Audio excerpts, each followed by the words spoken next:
ایک اللہ کی بندگی اور عبادت تھا۔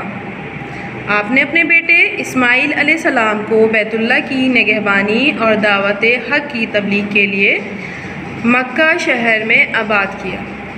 ہمارے پیارے نبی صلی اللہ علیہ وسلم ان کی اولاد میں سے ہیں۔ حضرت اسماعیل علیہ السلام کی دعوت و تبلیغ کے نتیجے میں عرب کے اندر سچائی کی یہ دعوت خوب پھولی پھلی اور عرب کے لوگ طویل عرصے تک صرف ایک اللہ کی عبادت کرتے رہے۔ پہلے خانہ کعبہ کی سرپرستی اور نگہبانی اولاد اسماعیل کے ہاتھوں میں تھی، مگر بعد میں عرب کا ایک دوسرا قبیلہ خانہ کعبہ پر قابض ہو گیا۔ اس قبیلے کا سردار عمر بن حی ایک مرتبہ شام کے علاقے میں گیا۔ وہاں اس نے دیکھا کہ کچھ لوگ لکڑی اور پتھر کے بتوں کے سامنے عز و نیاز کرتے ہیں اور ان سے حاجات طلب کرتے ہیں۔ تو اسے یہ بات بہت اچھی لگی، تو اپنے ساتھ حبل نامی بت لے آیا اور اسے خانہ کعبہ کے قریب نصب کر دیا۔ چونکہ خانہ کعبہ کو عرب میں مرکزی حیثیت حاصل تھی، اس لیے مکے والوں کی دیکھا دیکھی پورے عرب میں بت پرستی کا رواج عام ہو گیا، اور انہوں نے اپنے باپ سیدنا ابراہیم علیہ السلام کی دعوت توحید کو بھلا دیا۔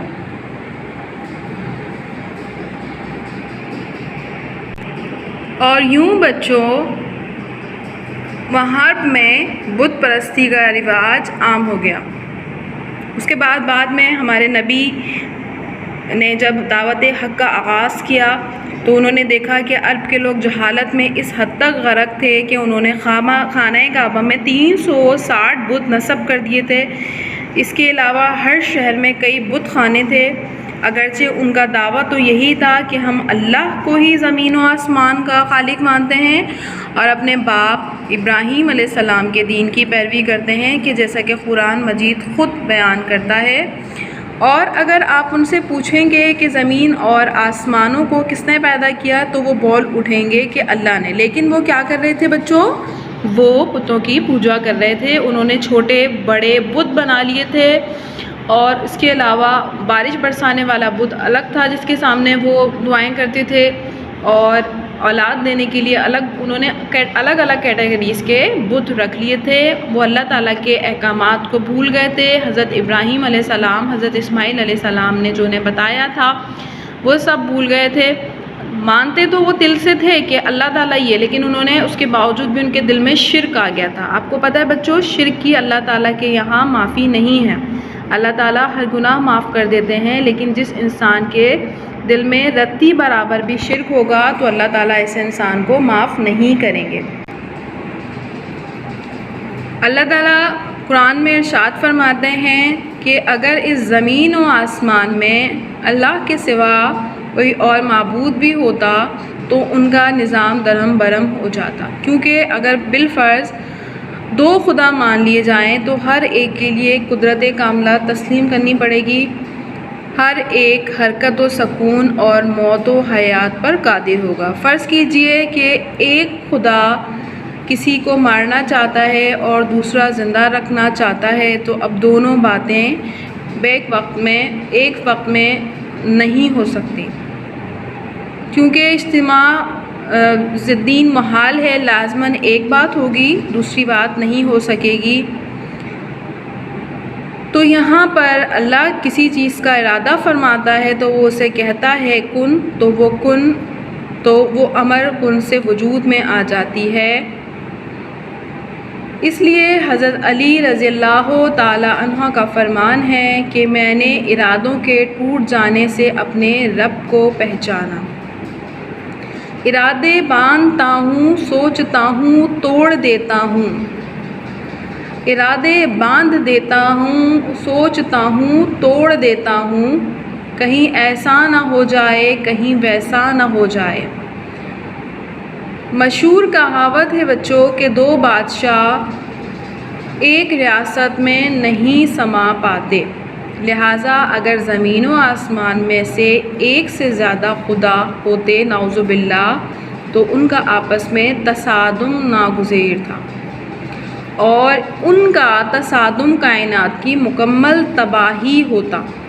اس لیے اللہ تعالیٰ قرآن پاک میں ارشاد فرماتے ہیں اور اس کے ساتھ اور کوئی معبود نہیں، ورنہ اگر ایسا ہوتا تو ہر ایک اپنی مخلوق کو لے کر چل پڑتا اور وہ ایک دوسرے پر چڑھائی کرتے۔ ایک جگہ اللہ تعالیٰ قرآن شریف میں سورہ بنی اسرائیل میں ایک جگہ اور فرماتے ہیں اور اس کے ساتھ کوئی معبود نہیں، کہہ دیجئے کہ اللہ کے ساتھ کچھ اور معبود بھی ہوتے جیسا کہ کفار کہتے ہیں، تو تب وہ صاحب عرش کی طرف راستہ ڈھونڈتے۔ قرآن شریف میں اللہ تعالیٰ کا ارشاد ہے سورہ بقرہ میں، اللہ لا الہ الا ہوا، اللہ ہی ہے، اس کے سوا کوئی معبود نہیں۔ اللہ تعالیٰ اپنے واحد ہونے کا جا بجا قرآن پاک میں ارشاد فرما رہا ہے۔ اسی طریقے سے بچوں سورہ اخلاص جو خاص طور پر توحید کے بیان پر مشتمل ہے، جس میں اللہ تعالیٰ ارشاد فرماتے ہیں قل هو اللہ احد اللہ الصمد لم یلد ولم یولد ولم یکن لہ کفوا احد، کہہ دیجئے کہ وہ اللہ ایک ہے، اللہ بے نیاز ہے، نہ اس کی کوئی اولاد ہے اور نہ وہ کسی کی اولاد ہے اور اس کا کوئی بھی ہمسر اور مقابل نہیں۔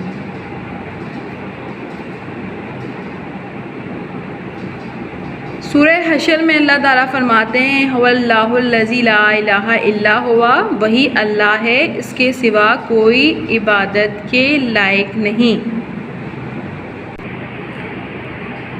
یہاں پر سورہ زمر کی آیت ہے ما نعبدوہم الا لیقربونا الی اللہ زلفی، ہم تو ان کی عبادت اس لیے کرتے ہیں کہ وہ ہمیں اللہ سے قریب کر دیں۔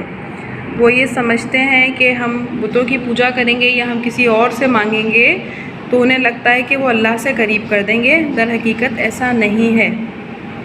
جو شخص اللہ کے وجود اور اس کی وحدانیت پر یقین کامل رکھتا ہے، وہ اسے خالق و مالک، علیم و خبیر اور قادر و قیوم سمجھتا ہے، اس کی جبین و نیاز دنیا کی بڑی سے بڑی طاقت کے سامنے نہیں جھک سکتی۔ کوئی اسے اللہ کے سامنے جو جھکتا ہے وہ کسی اور کے سامنے کبھی بھی نہیں جھکے گا۔ بڑے سے بڑے صاحب اقتدار اور اختیارات انسان، کائنات کے بڑے سے بڑے عجوبے، قوت و طاقت کے بڑے سے بڑے مظہر، سورج، چاند، آگ، پہاڑ، سب کو اپنی طرح اللہ کی مخلوق سمجھتا ہے، اسی لیے کسی کے آگے سجدہ بندگی نہیں لاتا۔ یقین یعنی خالق حقیقی کا بندہ مخلوق کی بندگی سے نجات پا لیتا ہے۔ جو اللہ کے آگے جھکتا ہے وہ کسی اور کے آگے نہیں جھکتا اور کسی کے سامنے نہیں سجدہ کرتا۔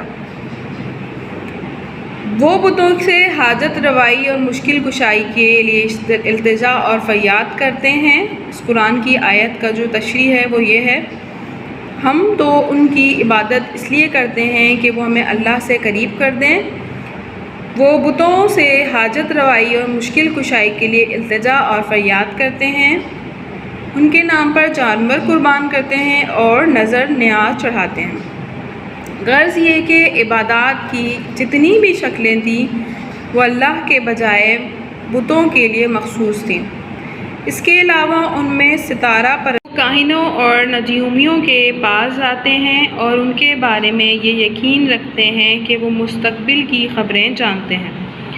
ان کے بڑے بڑے جو بت تھا ہبل، اس کے پاس ایک مختلف تیر لے کر بیٹھا ہوتا تھا، آنے والا اسے کچھ پیسے دیتا تھا، وہ تیروں کو تھیلے میں ادھر ادھر گھماتا اور ایک تیر باہر نکال کر لے کر آتا۔ اگر تیر پر لکھا ہوتا افعل کرو تو وہ کام کر گزرتا، اور اگر لکھا ہوتا لا تفعل تو اس کا مطلب ہوتا ہے کہ وہ نہ کرو۔ جیسے اب آپ نے اکثر دیکھا ہوگا بچوں، اکثر کہیں فیسٹیول لگا ہوا ہوتا ہے تو اس کے اندر کیا ہوتا ہے کہ طوطا لے کر بیٹھے ہوئے ہوتے ہیں، ایک پیرٹ جو ہوتا ہے وہ لے کر بیٹھے ہوئے ہوتے ہیں، اور وہ جو طوطا ہوتا ہے وہ فال نکال رہا ہوتا ہے، تو یہ بھی اسی کی ایک قسم ہے۔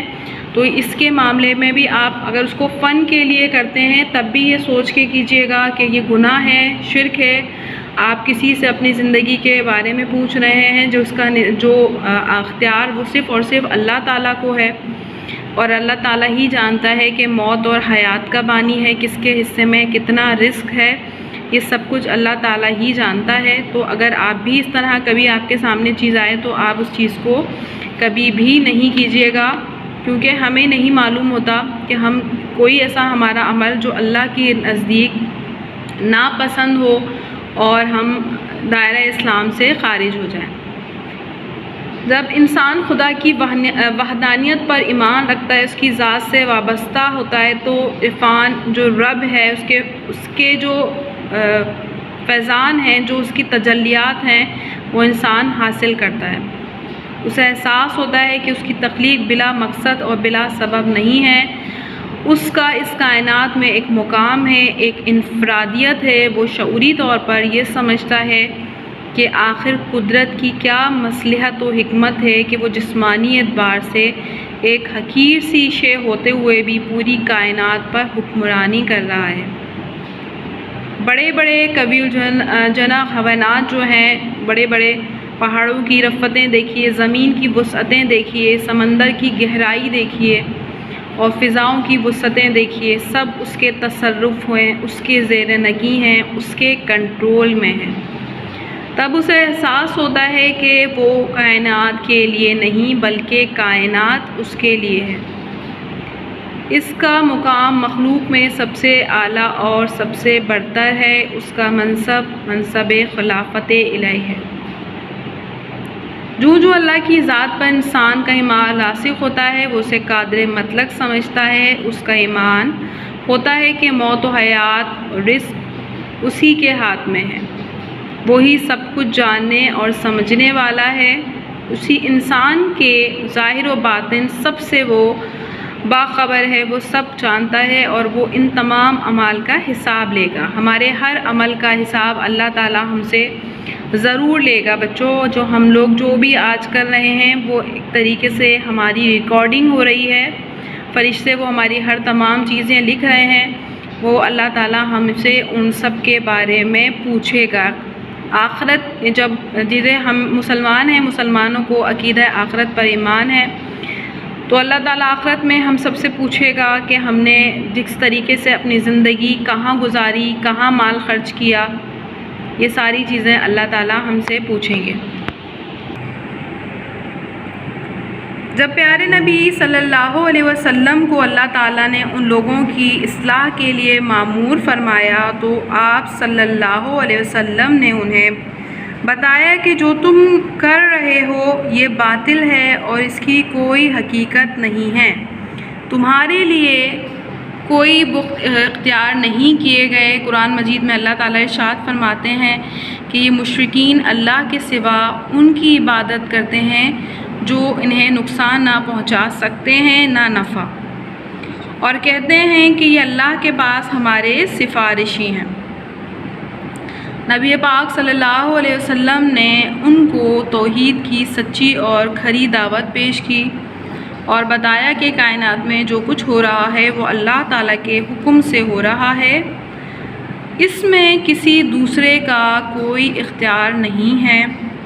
آپ صلی اللہ علیہ وسلم نے انہیں اللہ تعالیٰ پر ایمان لانے کے تقاضوں سے آگاہ فرمایا اور بتایا کہ کائنات کا خالق و مالک صرف اللہ ہے، اسی لیے بندگی بھی اس کا حق ہے۔